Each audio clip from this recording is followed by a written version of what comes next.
तुम्हें पता है यहाँ आकर मेरे दिल को बहुत सुकून मिला है। तुम्हें कैसे पता चल जाता है कि मुझे क्या अच्छा लगेगा? तुम्हें खुश देखना मेरे लिए सबसे ज्यादा अहम है। तुम्हारे साथ बहुत सुकून में हूँ। हम शादी कर रहे हैं। अरे फरात रुको, मुझे नीचे उतारो, क्या कर रहे हो तुम? मैं सबको बताऊंगा। हम शादी कर रहे हैं। सुनो, हम शादी कर रहे हैं। कितनी बार कहा है कि कपड़ों पे इस्त्री जमा के किया करो। गुल, तुम्हारा काम खत्म नहीं हुआ? दोनों कब्रों से लिए हुए सैंपल्स मेरे पास हैं। तुम इन्हें लेके फौरन लैब पहुंचो। मैं भी ब्लड टेस्ट कराऊंगी। क्या मेरी बेटी मुझे याद करती होगी? क्या वो भी मुझे ढूंढ रही है? मेरी अम्मी, चेहरा वाज़ेह नहीं हो रहा। फिर से दिखाओ।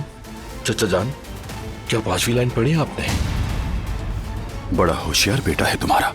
आप उस बेवकूफ को माफ कर दें जवाहिर साहब। अभी उसे पता नहीं कि कौन दोस्त है और कौन दुश्मन। नहीं जानता तो बताओ उसे, बताओ कि किसके लिए काम करना है।